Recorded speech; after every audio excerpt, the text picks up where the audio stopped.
मसीह यीशु में सबको सलाम। आज क्रिश्चियन टॉक्स में हमारे साथ पास्टर रोबन कमर मौजूद है, जो कि हमारे फैमिली पास्टर भी है और क्रिश्चियन टॉक की सारी जो टीम है वो उन्हीं के चर्च से बिलोंग करती है। आज हम उनसे बात करेंगे कि अशायर बानी क्या है, इसकी अहमियत क्या है और इसका मकसद क्या है, और जब हम खुदावंद की मेज़ पर जाते हैं तो हमें खुद को किस तरह से तैयार करना है। पास्टर साहब कैसे हैं आप? बहुत शुक्रिया, मैं ठीक हूँ। Welcome to Christian talks. Thank you ji sir, आज हम बात करेंगे कि अशायर बानी का मतलब क्या है, कि मतलब क्या है, और हमें इसकी अहमियत का पता होना चाहिए ताकि जब हम अशायर बानी लें तो हम इसकी अहमियत को जानें। हाँ, बहुत शुक्रिया। ये आज का जो टॉपिक आपने चुना है ये बहुत खूबसूरत भी है और सीखने के लिए बड़ा बाबरकत भी है, और ख़ास तौर पर जो सवाल आपने किया है इसके ज़रिए से देखने वालों को बहुत कुछ सीखने का मौका मिलेगा। हमारे लिए भी ये बरकत का बायस है और तमाम सीखने वालों के लिए भी, देखने वालों के लिए भी बरकत का बायस होगा। इसमें जो दो बातें हैं कि सबसे पहले कि इसका मानी क्या है, मतलब क्या है शायर बानी का, और उसके बाद इसकी अहमियत क्या है। दोनों को अलग अलग हम देखने की कोशिश करेंगे। जो शायर बानी है, ये जो ख़ास लफ्ज़ है, ये मुख्तलिफ अल्फाज के साथ बाइबल मुकद्दस में इस्तेमाल हुआ है, और इसके लिए एक तो सैक्रामेंट का लफ्ज़ जो बाइबल मुकद्दस में इस्तेमाल नहीं हुआ, लेकिन इसे एक सैक्रामेंट के तौर पर जाना जाता है, यानी एक मुकद्दस रस्म के तौर पर जाना जाता है, एक मजहबी रस्म। इसे सैक्रामेंट जो है ये मजहबी रस्म को कहते हैं जो कि मसीही अदा करते हैं। और ये ख़ास तौर पर 3 मुख्तलिफ नाम हैं जिसमें हम इंजील मुकद्दस में से देखते हैं। पहला जो है वो है लॉर्ड्स सपर, यानी शायर बानी जिसे कहा गया है। ये रबानी यानी खुदा को लॉर्ड्स सपर, यानी ये खुदावंद का खाना है। इसमें हम अगर पढ़ें इस हवाले को, जो शायर बानी के सारे वाक़े को बयान करता है, जिसमें खुदावंद यीशु मसीह ने अपने शागिर्दों के साथ फसा का खाना खाया, और खुदावंद यीशु मसीह ने अपने शागिर्दों को मुकद्दस लूका की मार्फत लिखी गई इंजील के 22वें बाब की 15वीं आयत में कहा, उसने उनसे कहा, मुझे बड़ी आरजू थी कि दुख सहने से पहले ये फसा तुम्हारे साथ खाऊं। और उससे पहले ये है कि शागिर्दों ने यीशु से ये पूछा था कि तू कहाँ चाहता है कि हम फसा तैयार करें, जो फसा की जानी थी उसके वो कहाँ तैयार करें।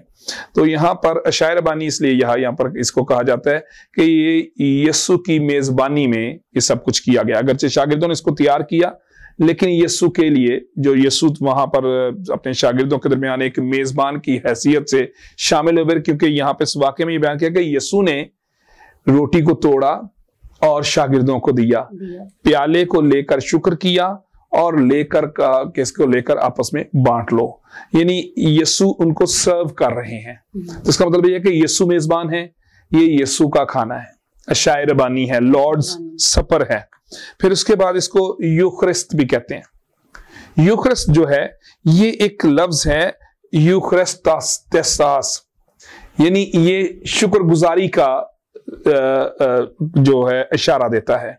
यूखरिस्तास है जो, ये इसके मानी ही ये है गिविंग थैंक्स, यानी शुक्रगुजारी करना। और ये जो शायर बानी हम करते हैं ये एक तरह से शुक्रगुजारी भी है कि शागिर्द जो है, ईमानदार जो हैं, और शागिर्दों को भी हुक्म दिया गया कि मेरी यादगारी में यही किया करो। और इसी तरह से जो ईमानदार आज भी इस अमल को दोहराते हैं, मश्क करते हैं अपनी कलीसियाओं में, तो ये एक शुक्रगुजारी के तौर पर किया जाता है।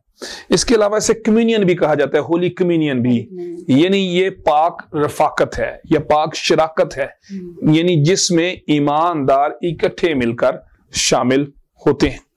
इसमें शागिर्द भी शामिल हुए, और जब ये आखिरी फसा यीशु ने मसलूबे से पहले शागिर्दों के साथ खाई, तो वो भी एक रफाकत थी, क्योंकि यीशु ने कहा कि ये मेरी बड़ी आरजू थी कि मैं दुख सहने से पहले ये तुम्हारे साथ खाऊं, यानी एक रफाकत रखना चाहता था यीशु। फसा जो मनाई जाती थी उस पर एक रफाकत रखना चाहता था, और वो एक पाक रफाकत इसलिए थी कि उस रफाकत में यीशु मौजूद हैं। उसके बाद शागिर्द भी, जब खुदावंद यीशु मसीह आसमान पर चले गए, तो शागिर्द भी इस रफाकत को रखते थे। और उसके बाद आज भी कलीसियाएं, आलमगीर कलीसिया पूरी दुनिया में, ग्लोबल चर्च जो है वो इस रफाकत को रखता है, यानी इसमें इकट्ठा होता है, इकट्ठे होकर शामिल होता है, यानी कलीसिया इसमें शामिल होती है इकट्ठे होकर, इसलिए इसे होली कम्युनियन या पाक रफाकत कहा जाता है। और इसको पाक इसलिए कहा जाता है कि इसमें ईमानदार इस ईमान के साथ शामिल होते हैं कि इसमें खुदावंद यीशु मसीह हमारे साथ शामिल हैं, एक यीशु की तरफ से जियाफत है। और इसके साथ साथ इसे रोटी तोड़ना भी कहा गया, ब्रेकिंग ऑफ ब्रेड भी कहा गया। और अमाल की किताब में जब शागिर्दों की रफाकत का जिक्र किया गया तो उसमें यही कहा गया कि वो रोटी तोड़ते थे, यानी वो इकट्ठे रफाकत रखते थे और इकट्ठे मिलकर खाते थे। तो इन सारे अल्फाज के जरिए से हम इस नतीजे पर पहुंचते हैं कि ये एक ऐसी रफाकत है जिसको होली कम्युनियन कहा जाता है। ये एक ऐसी पाक रफाकत है जिसमें मसीही ये ईमान रखते हैं कि खुदावंद यीशु मसीह इस रफाकत में, इस शराकत में हमारे साथ शामिल हैं, इस होली कम्युनियन में, इस खाने में हमारे साथ शामिल हैं। और इसकी अहमियत भी यही है। इसकी अहमियत मसीही ईमान में इसीलिए है कि एक तो खुदावंद यीशु मसीह ने इसका हुक्म दिया कि मेरी यादगारी में यही किया करो, क्योंकि ये यीशु का हुक्म है और यीशु के हुक्म को हमारे लिए मानना जरूरी है। इस रस्म को यीशु ने मुकर्रर किया है, इसलिए हमारे लिए है, इसीलिए इसे सैक्रामेंट भी कहा जाता है कि ये यीशु ने कहकर मुकर्रर किया है। मसीही ईमान में रिफॉर्म्ड चर्चेस जो हैं उनमें 2 सैक्रामेंट्स किए जाते हैं, एक शायरबानी का और दूसरा बपतिस्मे का, और इन दोनों का हुक्म यीशु ने खुद दिया है। इसलिए इसकी अहमियत अपनी जगह बहुत ज्यादा है कि मसीह ने खुद इसका हुक्म दिया है और उसके बाद खुदावंद यीशु मसीह ने ही इसको खुद करके भी दिखाया और उसके बाद शागिर्दों को यह कह दिया कि मेरी यादगारी में यही किया करो। और इब्तदाई चर्च यानी रसूलों ने ही इसकी बुनियाद रख दी और आज तक ये चलता जा रहा है। और इसकी अहमियत इस बात से भी है कि इसमें जब ईमानदार इकट्ठे होते हैं तो ईमानदार इस इबादत के जरिए से, इस रफाकत और शराकत के जरिए से अपने मसीही ईमान को खुदावंद यीशु मसीह में मजबूत बनाते हैं कि उसने हमारे लिए अपनी जान दी है। Thank you so much sir. मैंने तो आज के कलाम से बहुत बरकत पाई और उम्मीद है कि सुनने वाले तमाम बहन भाइयों की बरकत का बाइस होगा। जब मैंने आपसे शायरबानी का कोर्स किया तो मुझे पता था शायरबानी क्या है, इसका मकसद क्या है, क्योंकि मैं बाइबल स्टडी करती थी। लेकिन जब मैंने आपसे ये शायरबानी का कोर्स किया तो तब मैंने बड़ी एक अच्छी रहनुमाई हासिल की कि हमें खुदावंद की मेज़ पर जाने के लिए खुद को तैयार किस तरह से करना है। तो वो आज भी मेरी जिंदगी में बड़ा बरकत का बायस है। जब मैं शायरबानी के लिए जाती हूँ, मेज़ पर जाती हूँ, तो खुदावंद के रूह को फील करती हूँ, क्योंकि फिर हमें जब हम खुदावंद की मेज़ पर जाते हैं तो हमें हर लिहाज से आपने सिखाया था कि आप जब घर से चलें तो आप अपने माइंड को सेट कर चल के खुदावंद के घर की तरफ जा रहे, संजीदगी हलीमी इनकसारी के साथ जाना चाहिए। और ज़रूरी है कि हम खुदावंद की मेज़ पर उसी तरह से जाएं जिस तरह से खुदावंद रिक्वायर करता है। खुदावंद की एक्सपेक्टेशंस हैं हमसे और उम्मीद है कि आज का कलाम हमारे लिए और सुनने वाले तमाम बहन भाई को बरकत का बायस बने।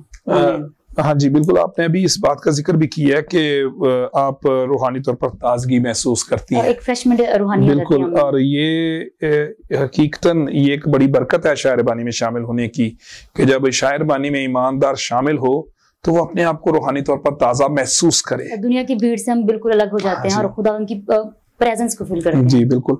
और शायरबानी का ये एक अहम हिस्सा है हमारे ईमान का कि शायरबानी में हम खुदावंद यीशु मसीह की प्रेजेंस को हम कबूल करते हैं कि यीशु मौजूद है। उसमें शायरबानी के दौरान उस पाक रस्म में खुदावंद यीशु मसीह खुद मेजबान है। जी बिल्कुल। Thank you so much for coming here. बहुत शुक्रिया, आपने मुझे मौका दिया। Thank you.